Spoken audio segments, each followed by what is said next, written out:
Good morning and welcome to the UCLA Semel Institute Psychiatry Grand Rounds. My name is Walter Dunn. I am an assistant professor of psychiatry here at UCLA and chief of mood disorders at the Greater Los Angeles VA. It is my pleasure to introduce today's speaker, Dr. Laura Hack from the Stanford School of Medicine, where she is an assistant professor in the Psychiatry and Behavioral Sciences Department. Dr. Hack and I have crossed paths virtually on multiple occasions, but I only recently had the privilege of meeting her in person this past month, not only once, but actually twice. Dr. Hack obtained her MD PhD at the Virginia Commonwealth School of Medicine, where she completed her thesis of examining alcohol dependence and its correlates from a genetically informative perspective under the mentorship of Drs. Kenneth Kendler and Brian Riley. She then completed her psychiatry residency at Emory University, followed by an advanced fellowship in the VA Mental Illness Research and Treatment Program, or MIREC, at the Palo Alto VA. Upon completing her training, she was named the director of the Stanford Translational Precision Mental Health Clinic, and she is also the director of the Novel and Precision Neurotherapeutics Program. Dr. Hack has published and presented extensively on precision psychiatry approaches to improve outcomes in patients with mood and substance use disorders. Today, she'll be sharing her work on validating a cognitive biotype of depression, which will include some exciting preliminary evidence of a novel treatment for this subgroup of patients. Welcome virtually to UCLA, Dr. Hack, and thank you for presenting your work. Thank you so much, Dr. Dunn. Great to be here, and thank you, Dr. Held, for the invitation. So I'm really delighted to talk to you today about some of the work we've been doing at the Stanford Center for Precision Health and Wellness on a cognitive biotype of depression. So just as far as disclosures, within the past 3 years, I've served on an advisory board for Roche that's unrelated to the work presented today. In terms of objectives, I have 3 objectives for this presentation. One is to describe the relevance of cognitive dysfunction in major depression in relation to psychosocial function and response to standard antidepressants. 2 is to identify the approximate percentage of individuals with major depression that can be classified within the cognitive biotype. And then 3 is to provide the rationale for testing the medication guanfacine in individuals classified within the cognitive biotype of depression. So I just wanted to start off with some questions to set the stage for the importance of validating subtypes of depression and for testing targeted treatments. So the first question is, how long on average between when symptoms appear of a mental illness and receiving treatment? And please just go ahead and type this in the chat. So is it 6 months, 2 years, 11 years, or 15 years?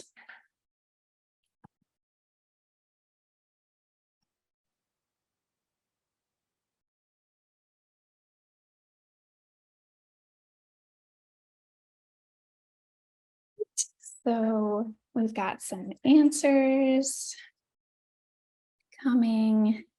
Just wait a few more minutes. Okay, so we've got 11 years and 2 years. So A and D.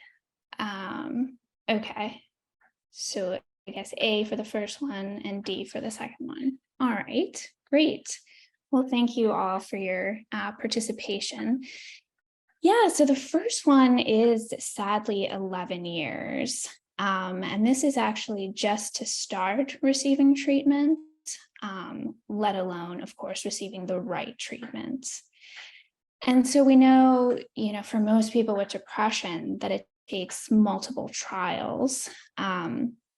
So this is the second question then. How many people do not achieve remission after multiple trials of antidepressants?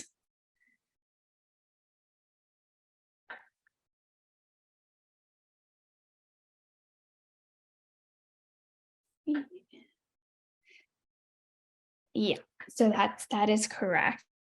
It's about 1/3 of people And of course, this waiting time to find the right treatment, and then trying multiple treatments that don't work really increases suffering, hopelessness, and risk of suicide. So I just wanted to take a moment to tell you a little bit about why I'm so passionate about precision psychiatry. And it's really because of what I witnessed with my brother, starting in high school, really suffering through the trial and error approach to depression. So he's had treatment-resistant depression the majority of his life, and there was about a year in high school where he was just trying one medication after the other, and it, was obviously very, very difficult to watch. And so this is really why I decided to become a psychiatrist, to help those with mental illness who are suffering. And I majored in neuroscience in college to really achieve a better understanding of the brain, including its normal functions, and then how things might go wrong. And it's here I found out about MD PhD programs and realized that the ideal career would be to do research on these conditions and then apply the knowledge to the clinic. I was fortunate in residency to be exposed to a number of different options for treatment-resistant depression, including multiple medications, ECT, TMS, and ketamine. But I realized that we really just have few ways to match people to treatments. And so this led me to pursue a fellowship with Dr. Leanne Williams at Stanford and the Palo Alto VA within the Center for Precision Mental Health and Wellness. And now my career really focuses on precision psychiatry for depression and trauma-related disorders. I practice about 60% of my time delivering TMS and esketamine at the VA. And then I also practice in a precision psychiatry clinic at Stanford, and then conduct research about 40% of the time. So like myself, so many of us have really been touched by the global impact of depression. So let's just remind ourselves about some of the numbers. Starting at the top here, we know that depression affects 280 million people globally, and that's 21 million people in the United States. That's 1 million people dying by suicide each year, or one person every 40 seconds. We know depression is now the #1 cause of disability, and this translates into a loss of $1 trillion from our global economy, in addition to the tremendous suffering and increased risk of cardiovascular disease and metabolic disease. And again, as I mentioned before, 11 years typically elapse between the onset of illness and starting treatment. So you'll all be familiar with the fact that the umbrella term of major depression is really highly heterogeneous, both symptomatically and biologically. And despite this, for the most part, our first-line medication treatments have the same mechanism of action. We have some ways of tailoring treatment, but mostly it's a trial and error process of selecting among the first-line treatments and then among novel and alternative treatments. This leads to about 30% of people remitting on the first trial and 70% after multiple subsequent trials. And so about 30 to 33% are still ill after those multiple trials, as we've mentioned before. Treatment resistance is associated with a significant increase in suicide, which we know is a major public health crisis, exemplified by the staggering statistic from the WHO that one person dies every 40 seconds by suicide. So the approach that we've taken in order to parse the heterogeneity of depression is to focus on one criteria of major depression, which are cognitive deficits. We know that people with depression show deficits across multiple domains of cognition, including attention, memory, and planning. We've also previously found that there's a group mean reduction in cognitive performance in depression in young to mid-adulthood.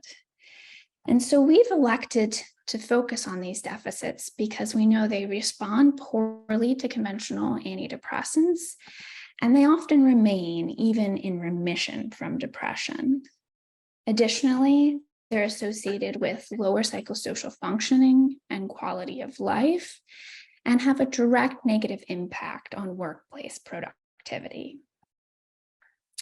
So how do these cognitive deficits relate to brain function?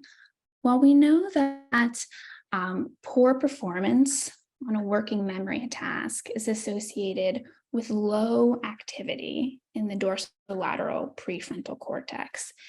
And you can see it in this figure here. Along the x-axis, we have remission status, and the y-axis, we have dorsolateral prefrontal cortex activity as elicited by a go, no-go task. And basically, those who are non-remitters have a lower baseline activity. And we also know that depressed patients with low activity in the DLPFC are less likely to remit from standard antidepressants. And so you all may be familiar with the DLPFC, but if not, it's considered part of the cognitive control circuit, along with another key region, the dorsal anterior cingulate cortex, and it's involved in a number of what we call executive functions, including planning, working memory, response inhibition, which is kind of like putting the brakes on inappropriate responses, and then cognitive flexibility, which is switching between tasks. And so in this project, we asked if we could identify a distinct cognitive biotype that has a basis in brain mechanisms, as well as clinical symptoms and function. And so to address this, we use data from a large international treatment study of depression that you may be familiar with. It's called iSpot-D. And there were 1,008 total participants, 96 of whom had neuroimaging data. So at baseline, multiple measures were collected, including symptoms, quality of life, and daily functioning, functional neuroimaging, and objective cognitive testing. Subjects were randomized equally to one of 3 standard antidepressants. There were 2 SSRIs and 1 SNRI. And after 8 weeks of treatment, those baseline measures were repeated again, including self-report and clinician-administered measures of depression, as well as quality of life and daily function, and objective cognitive testing. And so to assess cognition, a 40-minute battery was implemented on the computer, both at baseline and 8 weeks, and it assessed 9 domains of cognition. Images from the objective battery are shown here. And so just to give you an example of a few of them, for example, the go, no-go task was used to measure response inhibition. And so basically for that, subjects were asked to make a keystroke when the word press was in green and to inhibit their keystroke when the word press was in red. Planning was measured using a maze task, and that can be seen right here. And subjects needed to work their way from this blue dot down to the black dot in a specific pattern. And if the pattern was not correct, an X would appear on their screen. So this is the results from our analysis. And so this was published in JAMA Network Open in June of this year. And so we basically implemented a k-means clustering algorithm to cluster the 9 domains of cognitive functioning. And we assessed the cluster solutions using a variety of methods, including a scree plot and a silhouette score.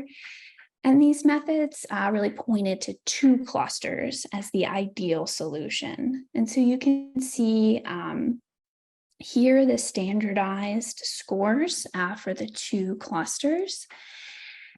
And it's very clear that this first cluster is quite impaired across all domains, and in particular in domains of what we would consider executive functioning, so planning and response inhibition, over 2 and 1 standard deviations below the mean on both of those.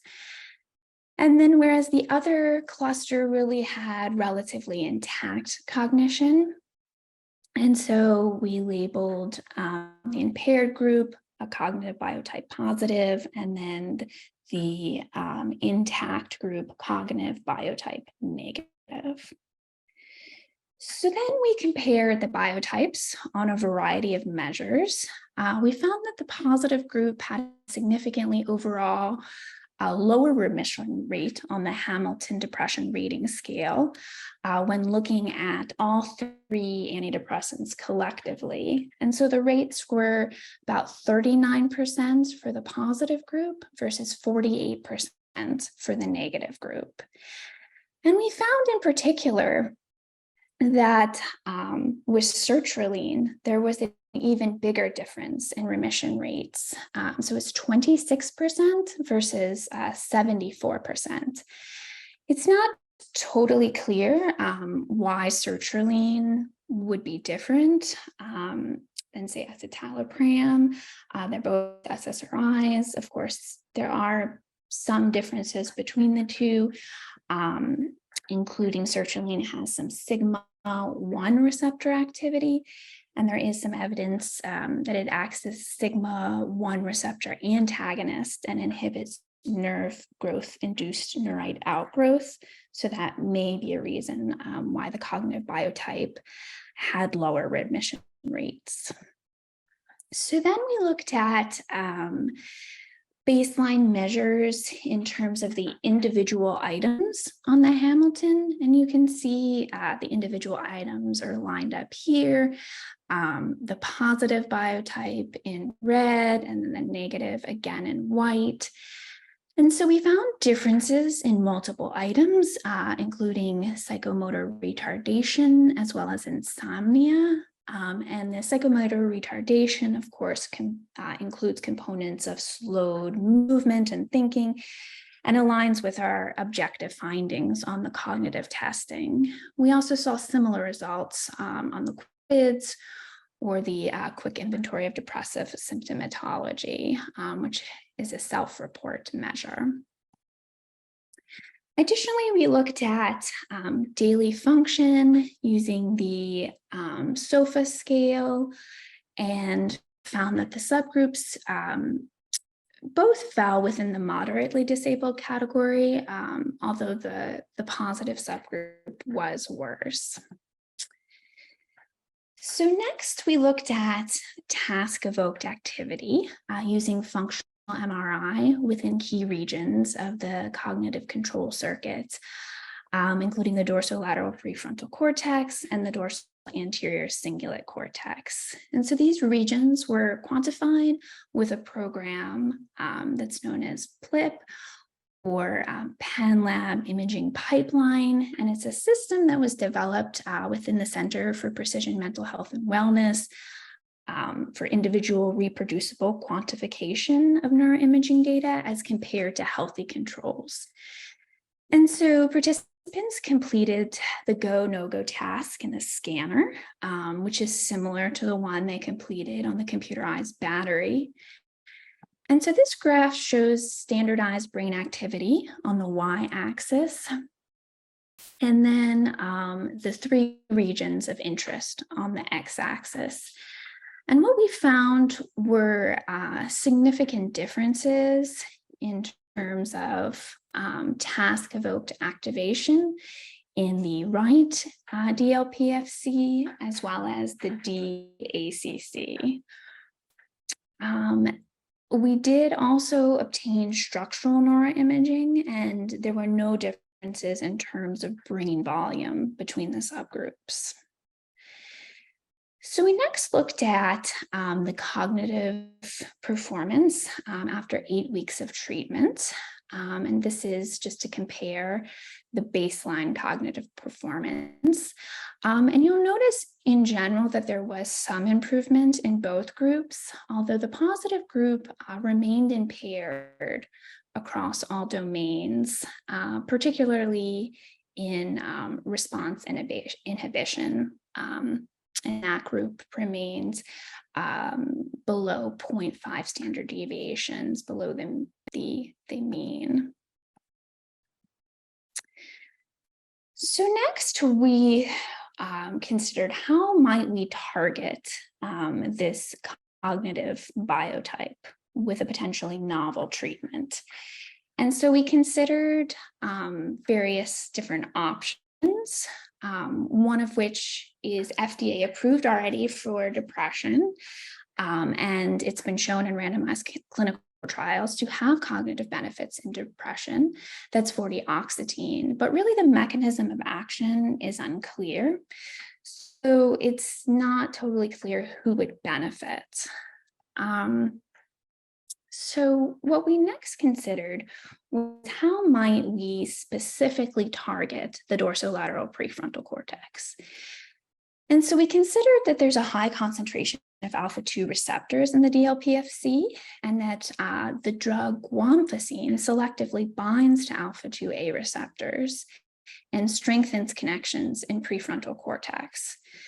So guanfacine is an FDA-approved treatment for ADHD and hypertension, and it's already used off-label for a number of conditions that are associated with cognitive deficits, including Tourette's syndrome.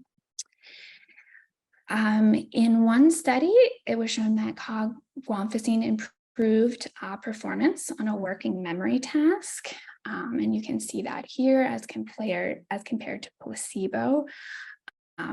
There was improvement with the percent accuracy on this working memory task, and that was after a single dose in people with mild traumatic brain injury. And it also has been shown to increase activity in the DLPFC in those with mild traumatic brain injury. Additionally, it's been shown to have antidepressant properties in animal models. And so because there wasn't evidence of antidepressant effect in humans with guanfacine when we started this work, we first started with just one pilot case in collaboration with a colleague at Stanford, Dr. Belinda Banstra.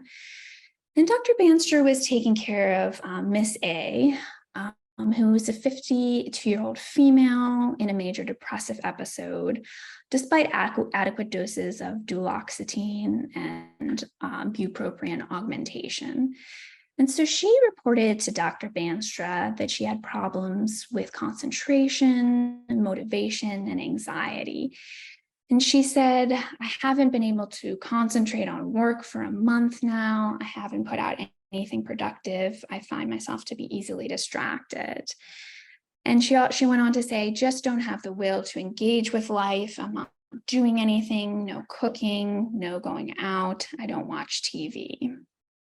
So she was really having a number of issues with concentration, motivation, and also anxiety.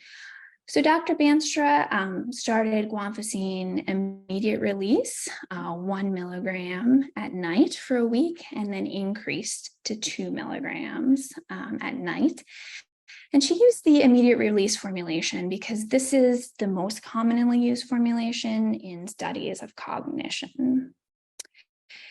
And so we took measurements of Miss A over an 8-week period on guanfacine. And on the Hamilton Depression Rating Scale, over the 8-week period from baseline, her depression went from a moderate level to mild to actually remitted. She performed testing on the objective cognitive battery that I was describing before. And on a measure of planning, the maze task, her performance went from below average to 0.6 deviations above the mean. And by week 5, Dr. Banstra was saying that she definitely looked better.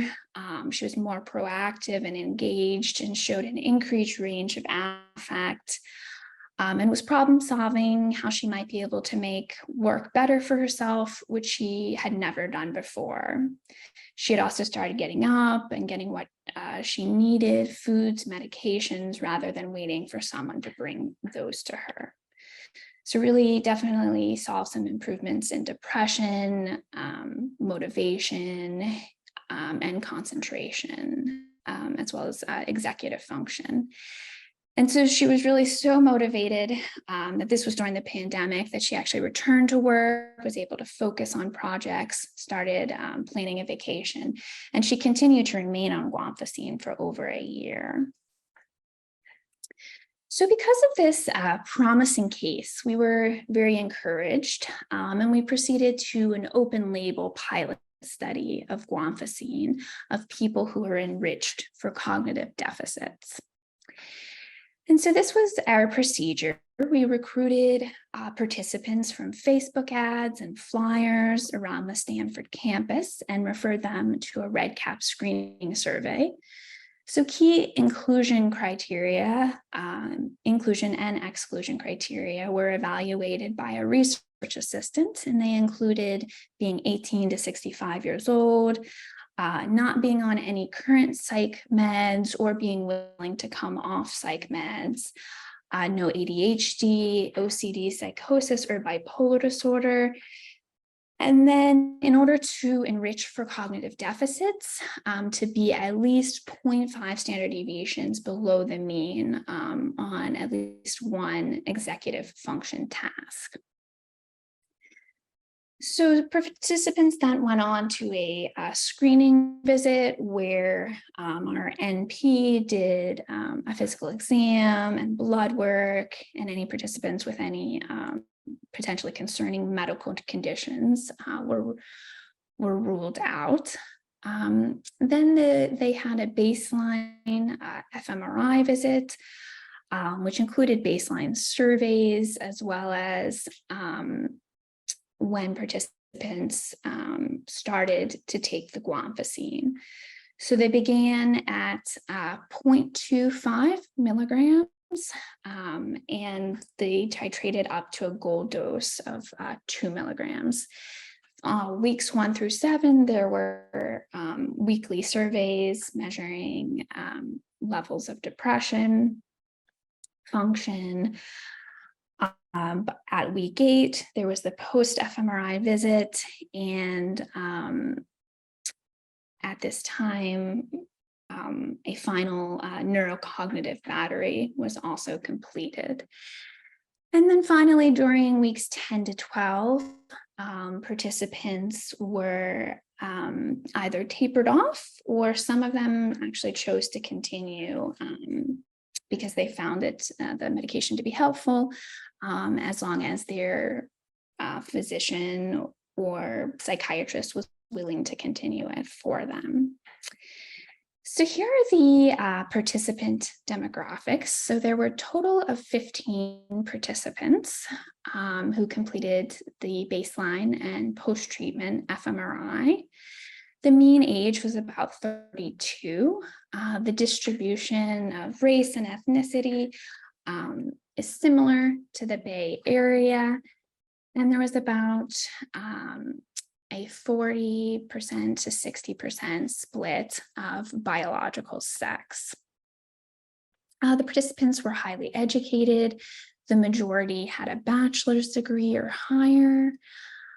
As far as baseline median quiz, it was a 12, which represents moderate depression. Baseline Beck anxiety inventory was a 10, which was mild anxiety.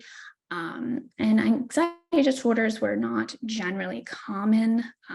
One subject had social anxiety disorder, one had generalized anxiety disorder. But it was a fairly treatment-resistant group. That 78% had failed at least one treatment, and some people had failed ketamine or TMS.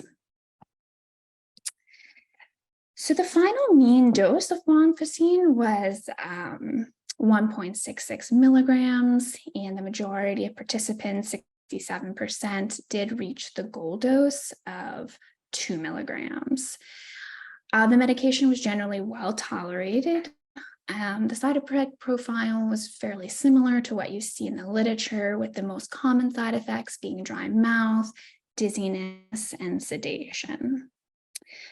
So now I'll move on to our neuroimaging, cognition, and symptom results. So here what I'm showing is a baseline profile of circuit dysfunction of this 15 participants. This is a mean across 6 different circuits that we know are strongly implicated in dysfunction, in depression. And so these circuits are the default mode, salience, negative affect, and there are 3 of those because they're evoked by different types of negative faces, either sad or threatening. And then there's a conscious and unconscious condition for the threatening faces. And then a positive affect circuit, attention, and our cognitive control circuit. So along the x-axis, I know this is very small and difficult to see, but basically what are listed are the activation and connectivity of the different regions of each of these circuits. And then on the y-axis are the standard deviation units. And really what you can tell is that the most impaired is the cognitive control circuit. And so what this really indicated is that this method of enriching, just based on objective cognitive testing, was successful in terms of getting the most dysfunction in the cognitive control circuit as compared to other circuits. So here's another way to look at the data. Here's all 15 subjects with baseline right DLPFC activity. And you can see that all of the subjects fell below the healthy mean for the baseline activity. The same was true for the left, except for one subject. For the right, the mean was negative 0.74, and they were significantly different than a mean of 0. And for the DAACC, the majority of subjects also did fall below the healthy mean, and there was a significant difference when comparing to 0. So we next looked at changes in cognition over the 8-week period of guanfacine. And what we found was that on objective cognitive testing, cognitive flexibility, which is one aspect of executive function, improved. And at baseline, it was below 0.5 standard deviations below the mean, and then improved to about 0.25 standard deviations below the mean after guanfacine, 8 weeks of guanfacine. And so we were also very encouraged to see that participants showed a significant antidepressant response. And so this is as measured by the quiz, self-report. So we've got baseline and follow-up. And what you can see is the median quiz at baseline is 12, and that's moderate, whereas at follow-up, the median went down to 8. So it's in the mild range. So we also found that remission rates were higher overall than iSpot D remission rates. And so on the quiz, this is all 15 subjects, and you can see the remission line is marked at 5. The remission rate for our study was 40% versus 37.6 for iSpot D. And then there was even more of a difference with the Hamilton. Again, all 15 subjects, and 7 is marked as the remission line. We had a 60% remission versus iSpot was 45.4. So that's 15% greater. And that's, it also considering in the context that 73% of our participants had failed a prior treatment, whereas 29% in iSpot D had failed a prior treatment. And then here were response rates for our guanfacine trial. So it was 40% for the quiz and actually 73.3% on the Hamilton. So there was also a significant improvement in life satisfaction as measured by the satisfaction with life scale. And so baseline was 15 and then went to 17. So nearly half, or 46% of the participants improved into the satisfied range. And then we also looked at functioning on the social and occupational function assessment scale. And there was an increase from a median of 7 to 9. And that represents an improvement from some difficulty in functioning to good functioning in all areas. So we actually did not find a significant group change in the cognitive control circuit activity, but the majority of participants did have an increase in task-evoked right DLPF-SIG activity towards normalization. And so, one possibility is that for the other participants, maybe it would take longer than 8 weeks. Another possibility is perhaps for some participants, actually a decrease in the activity is a mechanism by which there's improvement in depression. And then, there is, of course, also the possibility that this changes in the cognitive control circuit are not the mechanism by which guanfacine is improving, is causing improvements. But there was also 53% also did have an increase in DACC activity, although this was not significant. So we next examined whether there was any relationship between change in clinical symptoms or function and neuroimaging. And we found that an improvement in satisfaction with life was negatively correlated with cognitive control functional connectivity with a moderate effect size, suggesting the possibility that the satisfaction with life may serve as a mechanistic response biomarker. So this is particularly interesting in the context that we know that function and quality of life are significantly reduced in this cognitive biotype.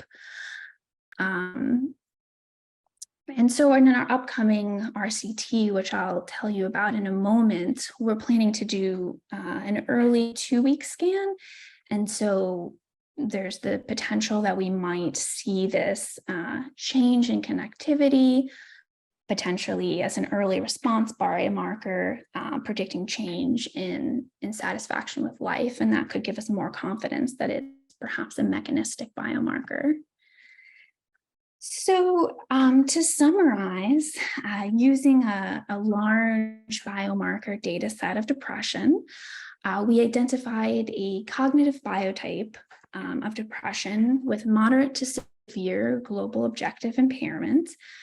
It represented about a quarter of subjects. The difference between subgroups was not explained by age, impaired intellectual functioning, dementia, anxiety, or psychosis. The cognitive biotype had lower remission rates on standard antidepressants, worse daily function, and lower baseline activity in the cognitive control network.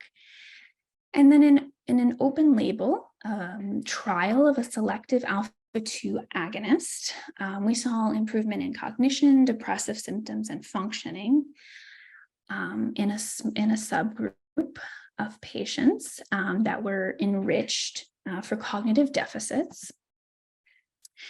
And so we're excited to soon be launching a randomized controlled precision medicine trial of guanfacine immediate release in a cognitive biotype, a positive versus negative group.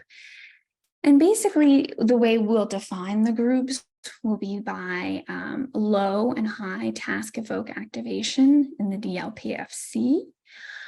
And what we'll do is randomize the subjects to either guanfacine or a standard antidepressant. And we'll evaluate changes in neuroimaging, cognition, symptoms, and quality of life. And as I mentioned, we'll have that 2-week scan that'll allow us to kind of identify early biomarkers. And I think I'll just skip that slide since I'm about 40 minutes, but I just wanted to thank you so much for your attention.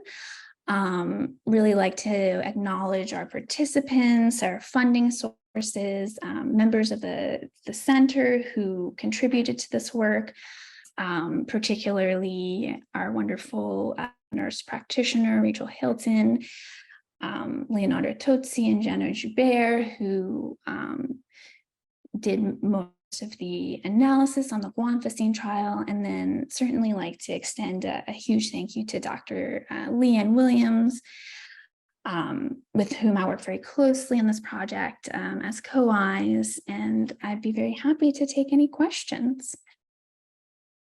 Thank you, Dr. Hack. What a fantastic presentation. I'm always excited to hear about research that leads to repurposing of existing drugs. We don't have to wait for the whole kind of approval process. Along the lines there, as we're waiting for questions to come in, so as a reminder, please put your questions in the Q&A box. So what other types of treatments could be considered for this cognitive subtype of depression? And maybe you can comment on existing drugs or maybe things that are in the pipeline and upcoming. Yeah, thank you for that question. So certainly one that I mentioned would be vortioxetine. It has been shown in randomized controlled trials to be effective for cognitive deficits in depression. And so it, hasn't really been tested specifically in a cognitive biotype. So I think that would certainly be one. Another is TMS, or transcranial magnetic stimulation. There's certainly evidence that it improves cognition. And I know that Dr. Dunn, you're part of a study with the VA that I am as well, where we're looking at TMS across a number of sites, and in particular, looking at changes in cognition. And so we have some data to suggest that people with lower or reduce connectivity in the cognitive control circuit actually respond better to TMS and improve, and their connectivity improves. So that's another potential. And then there are a number of different kind of, you might call them brain games or things that are, available online that have shown evidence to both improve cognition, but improve functioning as well. There's one called Brain HQ that has been shown in schizophrenia in particular to improve cognition and functioning. Right. And then there are some in the pipeline, certainly, that I'm aware of. Some drug companies are really trying to specifically start targeting, cognition. Great, fantastic. Yeah. We've got a lot of questions coming up. Oh, great. All right. So let's continue the thread about TMS, because that's one of my interests, one of your interests, and actually one of the questions about it. So you mentioned this decreased task-evoked activity in the right DLPFC, and so one of the kind of commonly applied algorithms is actually low-frequency TMS to the right dorsolateral prefrontal cortex, and that presumably decreases activity. So yeah, what do you think about that? How do you reconcile that? Is this a cognitive biotype that we should not be doing low frequency stimulation over that site? Yeah, that's a great question. So I would say, obviously we don't have any evidence for this yet, but just theoretically, it does seem like it would make sense not to do right-sided on this cognitive biotype, given the reason that you listed. Yeah. Absolutely, yeah. And so this is decreased activity for a task potential. What is there a correlation with kind of resting activity? Do we also see decreased activity in this cognitive biotype at rest? Yeah, so the cognitive biotype is actually only measured during task. Yeah. Okay, great. Another question: given your cognitive subtype showing increased sleep disturbance and greater psychomotor retardation, have you considered the role of motivation? In insomnia literature, cognitive deficits with sleep loss appear to reverse when motivation was enhanced by reward for performance or persistence. So it sounds like a non-medication stimulation type of intervention. Yeah, that's definitely a great question. And in fact, in that first initial case, we definitely saw that there was it seemed like guanfacine was helping with motivation. But yeah, I think that other treatments that help with motivation, with behavioral activation, could be part of the treatment for this subtype. Yeah. And I have a question about use of other potentially cognitive enhancing agents such as stimulants. What are your thoughts on stimulants, especially if there are prominent vegetative symptoms? Yeah. So, I think that stimulants certainly could be helpful for this type as well. We haven't, specifically tested it. Yeah, I mean, they obviously come with some additional side effects that guanfacine doesn't. Right. So, but perhaps for someone with this subtype and the neurovegetative symptoms, that would be something to try. Yeah. We have a comment here. If the cognitive biotype reflects 25% of subjects, are you suggesting that we should reduce the use of mirtazapine, especially if there's evidence of cognitive impairment? Yeah, That's an interesting question. Yeah, I mean, one possibility that I, certainly foresee is to start testing for this subtype. And so, it's actually relatively easy to do with the web neuro, or it's called total brain now. So that's it's something that I've started to do in my clinic. Okay. And so I think, yeah, it might be something to start testing. Yeah. And there's a question about the iSpot of analysis controlling for premorbid baseline IQ. So in your studies and in iSpot, is there some type of correlation between, again, kind of premorbid functioning IQ and the susceptibility for this cognitive biotype? Right. So they were all within the normal IQ range. And it was tested via something called Spot the Real World word, which is a proxy for an IQ test. It's a shorter test, but basically approximates IQ. So do you think this biotype is distinct from pseudodementia that's described in depression, or is it something separate or specific? I do think it is, because of the fact that it's really affecting young people and in mid-adulthood. And yeah, I mean, the sample that we ended up recruiting, and the people that we recruited for depression and cognitive deficits, and we ended up getting a mean of 32. So mean age, so relatively young group of people. Yeah. And how do you think this relates to severity of depression? So I could imagine a model where you've got some susceptibility to developing these cognitive deficits, and even as you showed, some folks with mild or just moderate depression are showing significant executive dysfunction.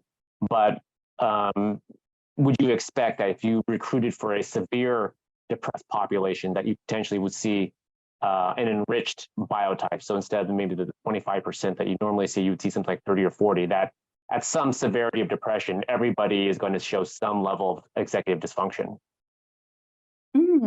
Yeah, that is an interesting question. Because in that iSpot sample, there was, for example, no difference in severity between the cognitive subgroup and not. But I mean, the fact that cognition is part of the Hamilton. There's at least some item. It's not like well represented. There's like a concentration, or I think that say if depression is just really high overall, that would probably mean that just all of the items are high overall. Right. Okay. Yeah. And we have a question regarding substance use and I think treatment compliance. So how were substance use and treatment compliance assessed in your samples? Did you see a group difference between the cognitive subtype and other groups in either of these measures? Okay, yeah. So people were asked about their substance use. They were not allowed to use certain substances like marijuana, but they were asked about like say alcohol and smoking. We haven't actually done an analysis looking at that, but that would be interesting to look at that. And then compliance was just every week the nurse practitioner or the research assistant checked in on the person and just asked them, were they taking their medication? Had they skipped any of their medication? Right. Yeah. had a question. I just lost it. I think I need some guanfacine. Oh, yes. Interaction with psychosocial factors. So you mentioned a lot of your patients were kind of, younger, middle age. So presumably working, possibly in school. And perhaps, the cognitive dysfunction is more pronounced or more, functionally impairing in that population just because of the demands. Right. Any sense that, it matters kind of in which stage of life and kind of what your kind of everyday demands are? I can imagine, it becomes more apparent if you're at work and you're unable to do your job versus you're retired perhaps and not, engaging, let's say, using your cognitive kind of circuits or as much as you otherwise would be when you were younger. And do you see any relationship there? Yeah, it's a great point. I definitely think that the people that we recruited, like their main complaint regarding their cognition was they were just not able to function well at work. Mm-hmm. And one of the things that they would tell us when the guanfacine started working is that things just got so much better. Mm-hmm. So yeah, it certainly is a good point, that people in this age group who are working would be noticing these deficits more so than say someone perhaps who's retired. Right. And then so the dysfunction that you see and then the effects, do you think this is specific to this cognitive biotype in depression or possibly in any condition where you see some cognitive dysfunction? I'm thinking from our own work in schizophrenia, we know that those cognitive deficits actually, predict worse outcomes than even like the positive symptoms. And so there's something unique about this biotype and mood, or possibly anything with this executive circuit dysfunction could benefit from guanfacine? Yeah, I don't think it's necessarily specific to mood disorders. Mm-hmm. Yeah, I think, there's certainly work being done on subtyping other disorders, including schizophrenia. And so, I think it would make sense to try that as well. And that, I don't see a reason not to. And you alluded to actually applying some of these measures to identify this biotype in your clinical practice. Mm-hmm. So, are there any scales or clinically administered, paper pencil instruments looking just at mood? I think you looked at different domains of the Hamilton, but do you have a sense of PHQ-9 versus Hamilton versus the MADRS that are maybe more sensitive to these executive function deficits? Maybe not not probing specifically, but just manifest in some of the mood, somatic mood symptoms or presentations that have some relationship with the cognitive deficits. Yeah, that's a great question. What we've found so far is really that these folks show deficits on basically like the one cognition item that is in each of these scales, and that there isn't one that's necessarily better. So I think it could be captured on, say the PHQ-9, which is standardly used, but we do have data also from something called the Brief A, which is a much more extensive self-report measure of executive function. And we see deficits in that as well. Although, that's certainly more extensive. Right. And then you mentioned, a lot of the complaints, subjective complaints were they were not functioning well at work. I mean, is that the best proxy for someone who is in an environment where they're being taxed cognitively on a daily basis? If that is one of their major complaints, is that good enough? Does that get to the heart of it? Versus like doing the whole battery, right? Yeah. Okay. Yeah. I think there can be an issue with people sometimes feeling like there are subjective complaints, but that objectively there may not be. Okay. Not that we don't want to take those seriously, but we would just have to think about, would we Right. want to treat those with a specific agent? So Yeah. I would advocate for an objective kind of testing versus Right. just the subjective report. Great. Yeah. Makes sense.